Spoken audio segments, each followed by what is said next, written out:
Lorsqu'un élu cesse d'avoir des relations sexuelles, le monde spirituel ne reste pas silencieux. Il change, il tremble. Les démons se mettent à murmurer. Les esprits de la luxure se déploient. Les tentations se multiplient du jour au lendemain. Pourquoi? Parce que l'enfer sait ce qui l'attend. Un élu consacré ne se contente pas d'éviter le plaisir, il évite son pouvoir d'éveil. Vous pensez que c'est juste du célibat? Non. C'est une déclaration de guerre, et le royaume des ténèbres le sait. Lorsqu'un élu ferme cette porte, quelque chose d'ancien s'ouvre. Une clarté divine, une autorité prophétique, une onction infalsifiable. Voilà pourquoi vous êtes attaqués, voilà pourquoi vos rêves ont changé. Voilà pourquoi la pression a augmenté, parce que votre pureté est prophétie et enfer. On panique toujours quand la prophétie se met en marche. Alors si vous vous demandez pourquoi c'est devenu plus difficile après votre arrêt, restez avec moi, car ce que vous allez entendre vous expliquera le combat, vous ouvrira la voie à la sagesse et vous rappellera qui vous êtes vraiment. Si vous êtes déjà engagé dans ce voyage ou prêt à vous y lancer, aimez cette vidéo et commentez 99 dès maintenant. 9 est le nombre de la finalité divine et le double 9 signifie que votre passé est terminé, votre consécration est complète. Allons plus loin. On vous a dit que votre corps était un temple, mais on ne vous a jamais dit de quel genre. Non pas un temple fait pour l'encens et les chants doux, mais un temple forgé pour le feu, pour le combat, pour la gloire. Corinthiens 6,19 ne dit pas que votre corps est une décoration pour Dieu. Il dit qu'il est la demeure de son esprit et que là où l'esprit de Dieu habite, là est la puissance, là est le combat, là est la victoire. Lorsqu'un élu cesse de donner son corps au péché, quelque chose de surnaturel se produit. Vous ne vous contentez plus d'adorer Dieu avec votre corps. Vous l'utilisez comme une arme. Chaque nom adressé à la chair est une épée dégainée dans l'esprit. Chaque désir refoulé est un poignard contre les plans de l'enfer. Chaque fois que vous choisissez la solitude plutôt que la séduction, vous ne vous isolez pas. Vous vous consacrez. Le ciel n'oint pas le confort. Sacrifié, et votre corps, une fois abandonné, devient un autel vivant où le feu ne s'éteint jamais. C'est pourquoi l'enfer envoie des distractions déguisées en désir. Car si votre corps s'aligne pleinement avec le dessein du ciel, vous ne survivrez pas seulement, vous envahirez. Imaginez un guerrier en prière, les genoux au sol, le regard fixé sur l'éternité, sans bruit, sans foule, juste un alignement divin. Voilà ce que l'enfer craint, non pas quelqu'un qui prétend à la sainteté, mais quelqu'un qui l'incarne. Car la sainteté n'est pas mollesse, elle est tranchante, précise, dangereuse. Un élu qui marche dans la pureté n'est pas inoffensif, il est invincible. Si vous pensez que votre combat s'arrête avec la maîtrise de soi, vous n'avez pas vu ce qui arrive lorsque votre corps, votre esprit et votre âme s'uniront sous le commandement divin. Restez avec moi. La prochaine vérité brisera ce que vous pensiez savoir sur votre propre pouvoir. Derrière la pureté se cache une puissance que peu de gens exploitent, pas celle qui fait du bruit, mais celle qui marque l'histoire. Chaque fois qu'un élu dit non à la tentation, le ciel ne se contente pas d'applaudir. Il répond avec plus de clarté, plus d'autorité, plus d'accès spirituel, car chaque non n'est pas une simple résistance, c'est une permission. La permission pour le ciel de vous faire confiance, de vous élever, d'envoyer des anges en votre faveur. Vous pensez vous abstenir de relations sexuelles, mais spirituellement, vous aiguisez une épée. Et à chaque coup de maîtrise de soi, cette épée brille plus fort, plus tranchante, plus meurtrière contre les ténèbres. Le diable n'a pas peur de ceux qui prient, il a peur de ceux qui obéissent. Et il n'y a pas d'acte d'obéissance plus profond dans un monde dominé par la luxure que de choisir le but plutôt que le plaisir. Regardez Joseph, il ne fuyait pas seulement la femme de Potiphar, il courait vers le destin. Ce moment d'évasion n'était pas de la faiblesse, c'était le déblocage divin de l'élévation.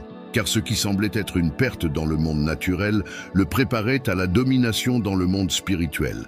Et c'est pareil pour vous. Lorsque vous dites non au lit du péché, vous dites oui au trône du but. Vous ne résistez pas seulement, vous vous élevez. Et chaque démon assigné à votre chute, ils commencent à paniquer en voyant votre constance.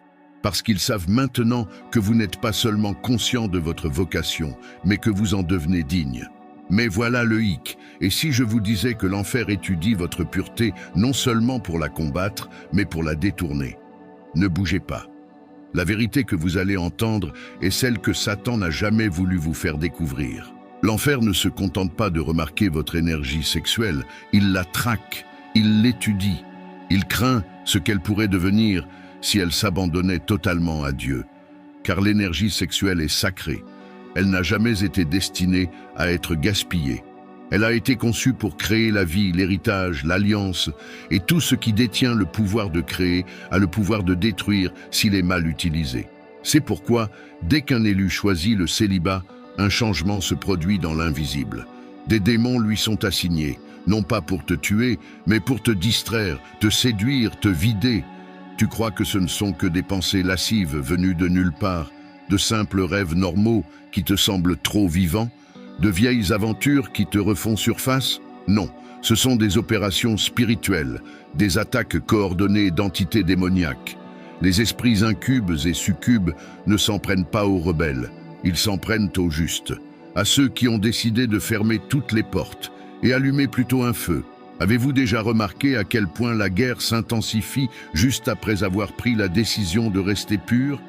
Les rêves s'assombrissent, la tentation s'intensifie, même votre corps a l'impression de vous trahir.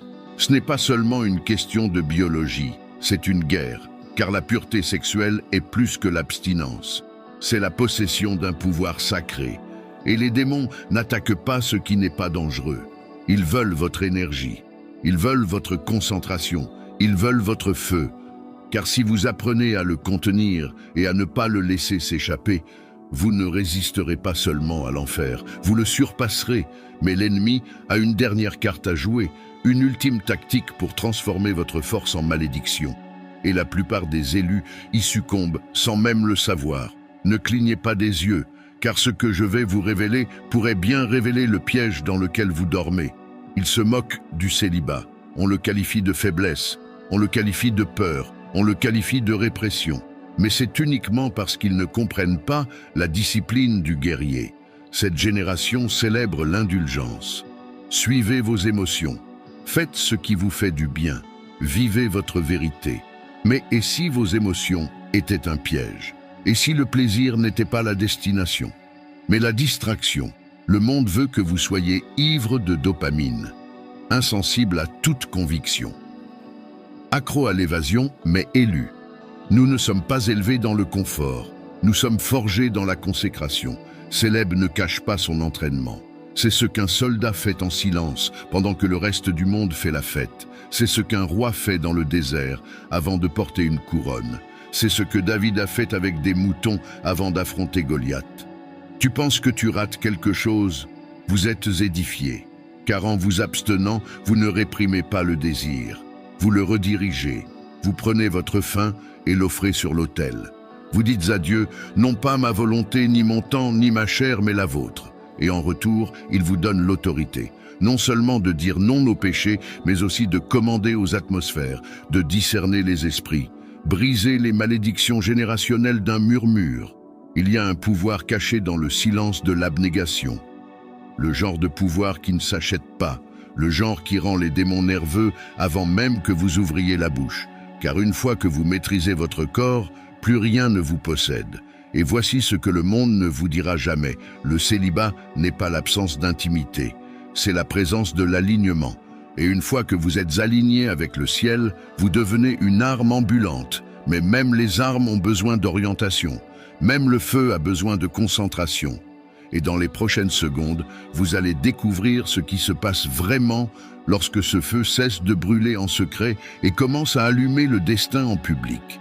L'enfer n'a pas peur de votre apparence. L'enfer n'a pas peur de votre argent. L'enfer n'a même pas peur de votre talent. L'enfer a peur de votre concentration. Car lorsqu'un élu cesse de courir après la chair et se met à courir après le feu, la véritable puissance s'éveille. Plus de brouillard, plus de confusion, plus de va-et-vient avec le péché. Quand le bruit du désir s'éteint, la voix de Dieu s'amplifie. Quand les distractions disparaissent, les instructions divines surgissent. C'est alors que vos prières passent de la survie à la stratégie. Votre adoration passe de la routine à la révélation. Votre marche tiède devient mortelle. Le diable n'a pas peur de vos muscles. Il a peur de votre consécration, car un élu consacré ne réagit pas. Il commande, il ne fait rien, il implore Dieu pour des miettes. Il impose la volonté du ciel sur terre, et ce genre de concentration. Elle survient lorsque la luxure n'est plus le prisme à travers lequel on voit. Elle survient lorsque le feu intérieur brûle plus fort que tout ce qui est extérieur.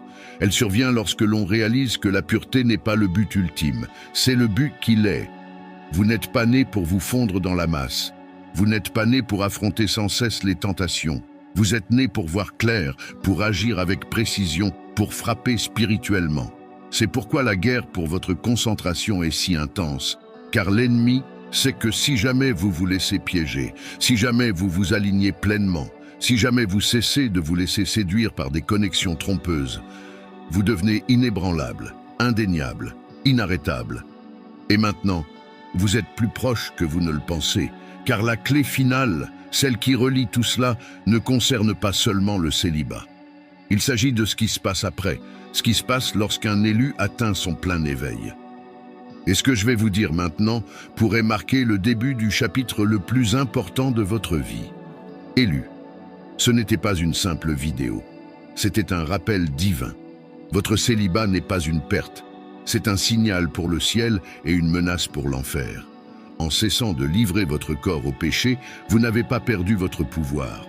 Vous l'avez libéré, vous êtes sorti du cycle, vous avez brisé le schéma, vous avez fait taire la séduction. Et maintenant, vous marchez non seulement en croyant, mais en guerrier. Un guerrier à la vision claire, à la concentration inébranlable et au feu du ciel qui brûle en vous. Les démons ne tremblent pas au bruit, ils tremblent devant la pureté, la discipline, la consécration. Alors, entendez ceci comme un décret prophétique. Vous n'êtes pas mou, vous n'êtes pas faible, vous êtes mis à part. Et le combat que vous avez enduré est la preuve de votre vocation. Le monde ne comprendra pas, mais le ciel vous a déjà marqué. Alors restez pur, restez vif, restez dangereux pour les ténèbres, car chaque fois que vous dites non à la chair, l'enfer tremble. Les démons se dispersent et votre détermination s'amplifie. Si ce mot vous parle, partagez-le dans les commentaires et déclarez-le. Je suis mis à part. Aimez cette vidéo, partagez-la avec un autre guerrier. Abonnez-vous, activez les notifications. Car élu, ce n'est que le début, et votre feu ne fait que s'allumer.